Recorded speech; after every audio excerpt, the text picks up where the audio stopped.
Assalamualaikum warahmatullahi wabarakatuh. Salam sejahtera untuk kita semua. Perkenalkan, saya Aisyah Padmetake Nariswari dengan NIM 1910211012. Saya dari Fakultas Kedokteran Universitas Pembangunan Nasional Veteran Jakarta. Saya merupakan mahasiswa tingkat 3 yang mana saat ini saya akan melakukan presentasi mengenai tugas lab activity mikrobiologi pada blog BUS. Mungkin langsung saja saya mulai. Di sini pertama-tama saya akan membahas mengenai bakteri Proteus sp, yang mana untuk bakteri ini itu termasuk ke dalam kuman enterik, atau artinya dia ini biasanya berbentuk batang pendek dengan ukuran sekitar 0,5 kali 3 mikrometer, kemudian sampai 3 mikrometer, kemudian dia ini merupakan bakteri gram negatif dan juga tidak memiliki spora, yang mana di sini bisa kita lihat dia ini bentuknya itu ada bentuk batang, dan dia ini memiliki flagel untuk alat geraknya, dan flagelnya ini peritrik, atau dia artinya dia ini memiliki flagel di seluruh tubuhnya. Juga dia ini bersifat polimer. Kemudian untuk susunannya dia ini berpasangan, bisa juga membentuk rantai yang pendek, ataupun bisa berbentuk tunggal atau monobasil. Kemudian untuk warnanya sendiri dia ini warna merah, yang menandakan dia ini merupakan bakteri gram negatif sifatnya, dan juga biasanya ditentukan oleh metode pewarnaan gram. Untuk bakteri gram negatif ini sendiri artinya dia itu tidak memiliki atau memiliki dinding peptidoglikan yang tipis, sehingga ketika dilakukan pewarnaan dia akan melepaskan warna gentian violetnya dan kemudian akan mengikat zat warna fursin, sehingga dia ini akan terlihat berwarna merah. Selanjutnya, gejala klinis apa yang bisa ditimbulkan oleh bakteri Proteus sp terutama pada sistem perkemihan? Pertama adalah urgensi. Kemudian juga ada disuria, atau dia ini akan mengalami nyeri ketika berkemihnya. Kemudian juga frekuensi, atau dia ini akan terjadi peningkatan untuk buang urinnya, dan juga biasanya menyebabkan adanya perubahan pada warna urin pasien. Nah, kemudian ini ketika kita lihat secara makroskopik pada agar, yang mana dia ini ada yang khas sekali yang disebut sebagai fenomena swarming, yang mana ketika ditanamkan pada agar padat, media agar padat, dia ini akan membentuk koloni yang menjalar, dan juga kita bisa lihat itu tampak sebagai lapisan yang tipis-tipis, dan dia ini bisa menutupi seluruh lapisan daripada medianya. Yang mana ini disebabkan karena adanya motilitas daripada si bakteri Proteus sp, karena tadi dia itu memiliki flagel yang peritrik. Bisa kita lihat pada nutrien agar sebelah kiri, dan juga ini pada belat agar. Selanjutnya secara kimiawi kita lihat yang pertama itu dengan indol, yang mana uji indol ini kita melihat kemampuan daripada bakteri untuk memproduksi indol daripada triptofan, yang mana kita bisa lihat dia ini negatif. Sebetulnya dia ini juga bisa positif, terutama pada Proteus vulgaris, sedangkan negatif akan terjadi pada Proteus mirabilis. Kemudian juga pada berwarna methyl red, dia ini akan terlihat positif, yang artinya dia ini bisa menghasilkan asam pirufat dari metabolisme glukosa. Sedangkan jika negatif, dia ini akan cenderung berwarna kuning. Kemudian pada VP atau Fuchs-Proskauer, yang mana dia ini dihasilkan negatif juga, yang mana dia ini dilakukan untuk mendeteksi apakah adanya asetoin, yang mana nanti caranya itu dengan meneteskan daripada alfa-naptol dan juga potasium hidroksid ke dalam cairannya ini. Selanjutnya adalah uji sitrat, yang mana pada uji sitrat ini dia didapatkan positif, yang mana untuk negatif itu biasa berwarna hijau, artinya dia ini untuk melihat kemampuan bakteri untuk menjadikan sitrat itu sebagai sumber karbon utamanya.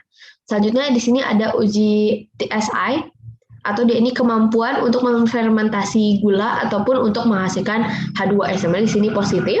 Kemudian juga ada urease yang positif, yang mana jika urease ini dia itu untuk melihat kemampuan bakteri untuk memecah urea dengan menggunakan enzim urease itu sendiri, yang mana ketika dia ini bisa, maka dia ini akan meningkatkan kadar dari pH-nya, sehingga akan merubah warna kuning menjadi warna pink seperti ini, atau kemerahan mungkin ya. Kemudian juga di sini ada tes motility untuk melihat apakah bakterinya ini bisa bergerak atau memiliki flagel seperti itu. Yang mana di sini juga positif. Berarti dia ini memiliki flagel dan juga bisa bergerak. Kemudian juga dia ini bisa memecah urea dengan menggunakan urease. kemudian dia ini bisa menghasilkan H2S, juga dia ini menjadikan sitrat sebagai sumber karbon utamanya juga bisa, seperti itu.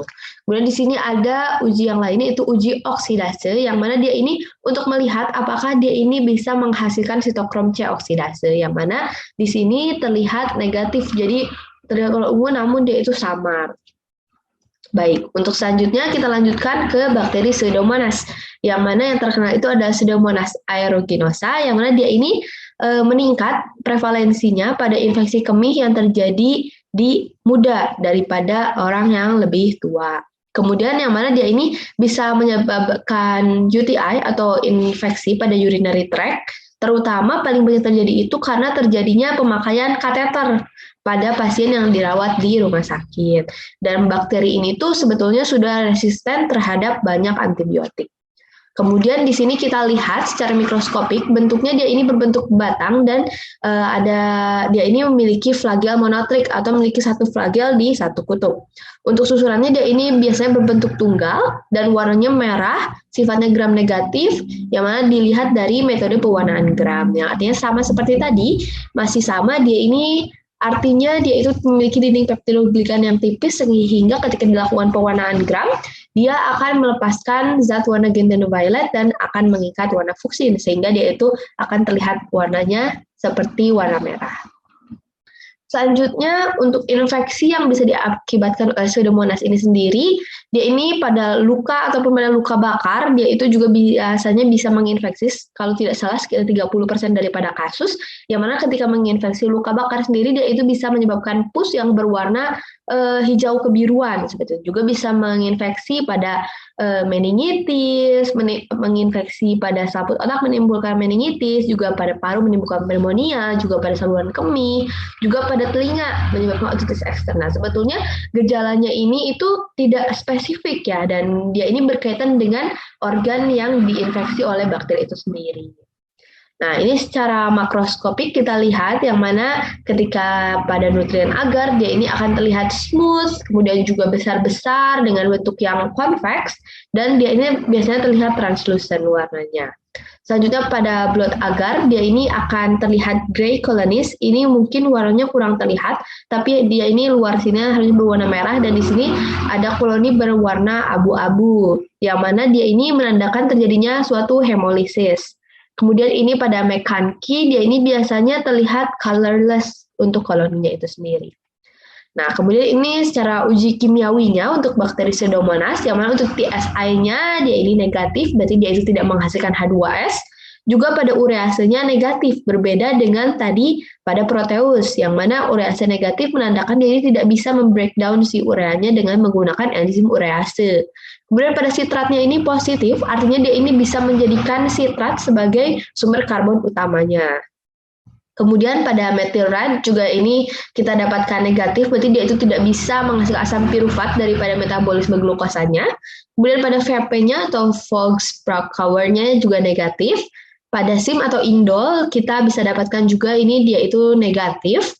Dan kemudian pada uji nitrat dapatkan positif, yang mana pada uji nitrat positif ini artinya apa? Artinya dia ini bakteri itu sudah mereduksi nitrat berubah menjadi nitrit. Berarti Pseudomonas ini memiliki kemampuan itu untuk mereduktasi nitrat menjadi nitrit. Selanjutnya di sini adalah tes oksidase, yang mana oksidasinya di sini pada Pseudomonas itu positif dan juga katalase positif. Untuk oksidase positif ini sendiri, berarti dia itu memiliki menghasilkan sitokrom C oksidase. Untuk katalase positif ini artinya dia itu memproduksi enzim katalase seperti itu. Sehingga terlihat seperti gelembung-gelembung, dan untuk oksidasi ini terlihat berwarna ungu gitu, yang warnanya kuat, tidak seperti pada Proteus tadi cenderung dia itu warnanya samar. Ini untuk referensi yang saya gunakan. Terima kasih banyak. Mohon maaf apabila masih banyak kesalahan. Wabillahi taufiq wal hidayah. Wassalamualaikum warahmatullahi wabarakatuh. Terima kasih.